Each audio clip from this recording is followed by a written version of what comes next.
Before there were scientists, before there were engineers or modern artists, there was Leonardo da Vinci, a man whose mind danced between the boundaries of science and art, anatomy and invention, philosophy and imagination. He wasn't just a painter. He wasn't just an inventor. He was the embodiment of the Renaissance and perhaps the most complete human mind the world has ever known. Born on April 15, 1452, in the small Tuscan town of Vinci, Leonardo entered the world as an illegitimate child, born out of wedlock to a notary and a peasant woman. In a rigidly hierarchical society, this status could have been a lifelong curse, but fate had other plans. From an early age, Leonardo displayed an insatiable curiosity. Birds, rivers, clouds, human bodies, everything fascinated him.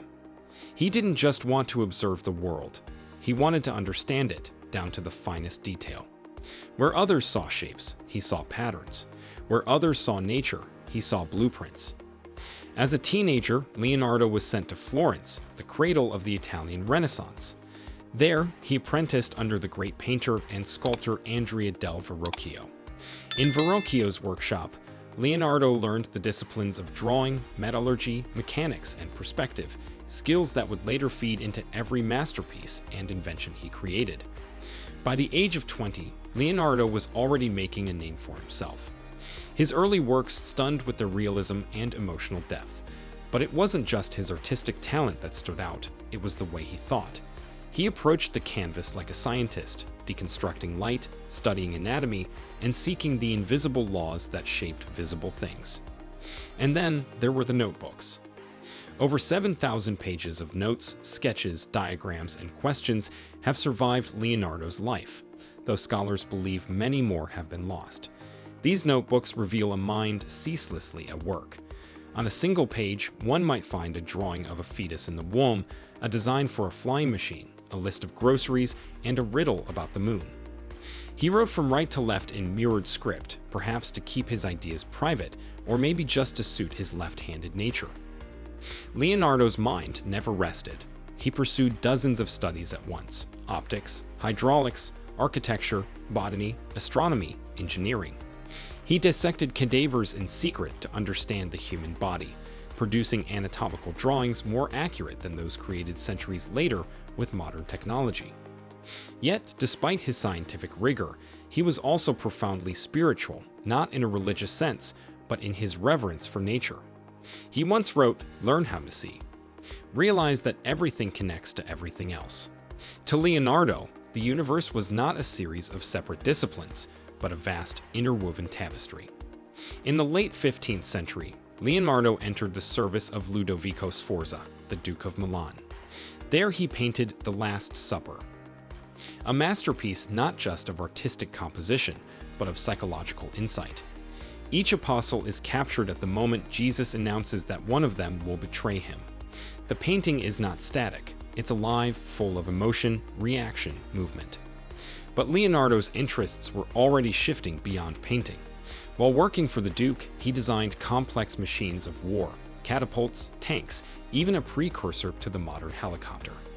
Most were never built, but his drawings showed an understanding of physics and mechanics far ahead of his time. Still, Leonardo was not an easy man to work with. He was known for abandoning projects halfway, moving from one idea to the next with tireless energy. He rarely finished commissions, frustrating patrons, but staying true to his own restless spirit. Then, around 1503, Leonardo began painting a portrait of a Florentine merchant's wife, a woman with an enigmatic smile and a gaze that seemed to follow you through space and time. The painting was small, unassuming, but it would become the most famous artwork in human history: the Mona Lisa. Leonardo never delivered the painting. He carried it with him for years, refining it endlessly, refusing to let it go.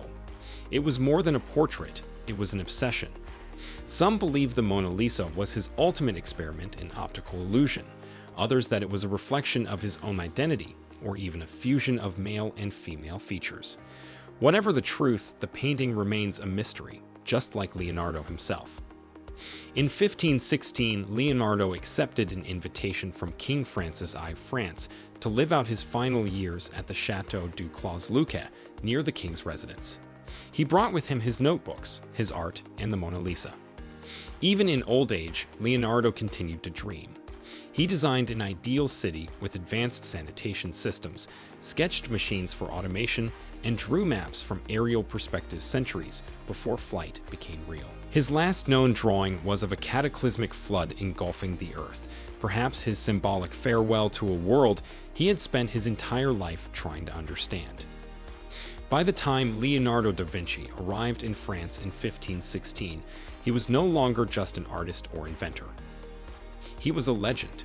Kings, scholars, and fellow artists revered him. But Leonardo himself never saw his work as complete. He once wrote, "Art is never finished, only abandoned," and in many ways, that statement defined his life.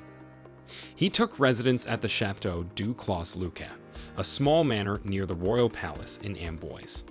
King Francis I, a great admirer of Leonardo, granted him generous support, referring to him as "my father." In return, Leonardo spent his final years advising the king, designing court festivals, and refining his endless stream of ideas. He arrived in France with some of his most precious creations, including the Mona Lisa, which remained by his side until his death. Despite declining health, paralysis in his right hand, and chronic fatigue, Leonardo's mind remained restless. He continued to sketch, theorize, and experiment until the very end.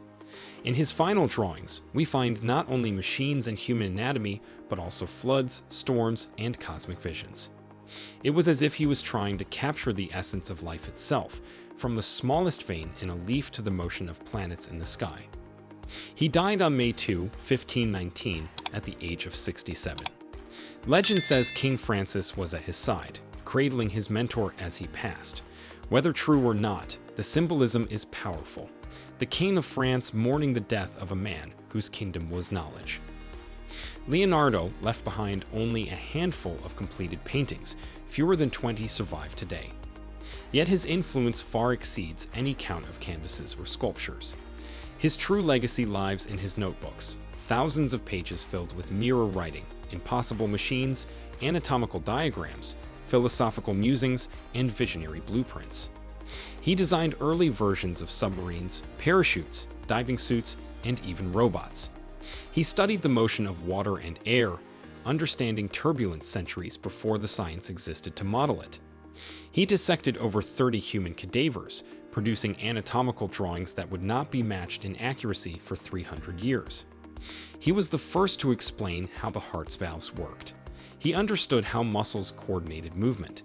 He even made detailed observations of the human fetus in utero, at a time when such studies were considered taboo. But Leonardo's brilliance lay not just in what he discovered, but in how he thought.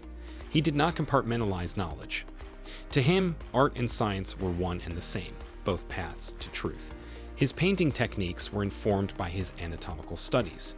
His understanding of light shaped how he captured human expression. His architectural plans were grounded in nature's geometry. He once said, "Study the science of art. Study the art of science. Develop your senses, especially learn how to see. Realize that everything connects to everything else." Leonardo's Renaissance was not just a period in history. It was a mindset, a belief in human potential, in curiosity, in the power of observation. He embodied the idea that knowledge should serve not only reason but wonder. And yet, Leonardo was not without flaws. He rarely finished commissions. He could be impatient, perfectionistic, and even elusive. His ambition was so vast that he often abandoned projects in search of bigger questions. But perhaps that's what made him timeless. He wasn't chasing fame. He was chasing understanding. His personal life, too, was unconventional. He never married. He had no children. He kept a small circle of trusted assistants and friends, including his student and companion Francesco Melzi, who inherited many of his notebooks. Some historians believe Leonardo was gay, and though we may never know for certain, what is clear is that he was comfortable living outside the expectations of his time. Leonardo's notebooks disappeared into private collections after his death. For centuries, many were lost or hidden. Others were sold, torn apart, or scattered across Europe. It wasn't until the 19th and 20th centuries that scholars began to piece together the full scope of his genius. What they found was staggering. a mind not bound by his era, but reaching for ours. Today, Leonardo da Vinci is more than a figure of history. He is a symbol of what's possible when curiosity, creativity, and courage converge. Engineers study his machines. Artists study his form. Doctors admire his anatomical precision. Philosophers quote his reflections on life. And yet, he remains, paradoxically, unknowable. How could one person contain so many disciplines, so many visions, so many futures? How did he see so far ahead of his time, with tools so limited and resources so few? Perhaps it was because Leonardo never stopped asking questions. In an age of rigid beliefs, he dared to doubt. In a world of war and conquest, he chose creation. In a culture driven by wealth and power, he chose wonder. And that, above all, may be his greatest invention. A way of seeing the world not just as it is, but as it could be. He didn't leave behind a formula. He left behind a method. Observe, reflect, create, repeat. From the smile of Mona Lisa to the gears of a flying machine, from the curve of the human spine to the swirling eddies of a river, Leonardo da Vinci's fingerprints are everywhere. Not in marble or oil alone, but in the DNA of modern thought. More than 500 years after his death, his vision still challenges us. To think freely, to wonder deeply, to connect the dots others don't even see. Leonardo da Vinci was not just a man of his time. He was a man for all time, the universal man,